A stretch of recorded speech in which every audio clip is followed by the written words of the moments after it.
Quand Dieu se tait. Shalom bien-aimés dans le Seigneur. Notre méditation du jour s'intitule « Quand Dieu se tait ». Nous tirons notre texte dans Matthieu 27, le verset 46 qui nous dit ceci. « Et vers la 9e heure, Jésus s'écria d'une voix forte « Eli, Eli, lama sabachthani » c'est-à-dire « Mon Dieu, pourquoi m'as-tu abandonné ?» Alléluia. Quand Dieu se tait, taisez-vous également.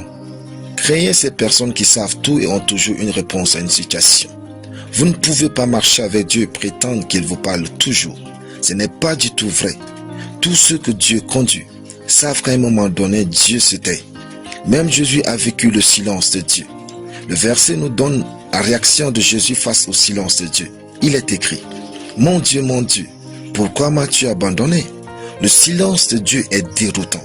Le silence est perturbateur. Abraham, Sarah, Isaac, Jacob, David, Joseph, Moïse et bien d'autres ont expérimenté dans leur vie le silence de Dieu. Vivre le silence de Dieu n'est certes pas facile, mais si vous savez que cela a sa place, vous passerez cette phase avec plus de paix dans le cœur. Quand Dieu se tait, vous êtes en examen. Dieu est comme ce maître qui interroge ses élèves. Comme tout bon enseignant, Dieu se tait quand ses élèves sont en examen. La Bible nous dit que toute parole de Dieu est éprouvée. Proverbe 35.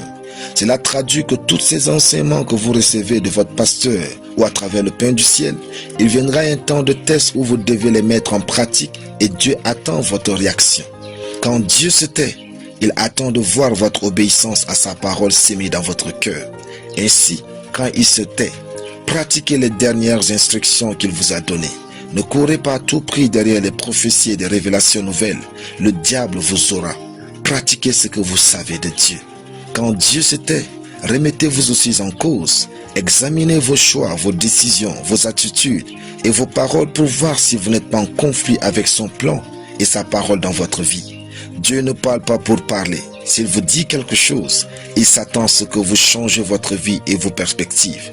Ne laissez rien vous éloigner de Dieu. Alléluia. Prions. Seigneur, je te dis merci pour ta parole.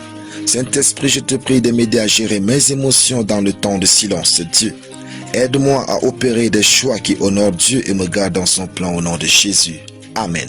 La lecture biblique en une année. Cantique chapitre 5 à Cantique chapitre 8. Soyez bénis. C'était le pain du ciel.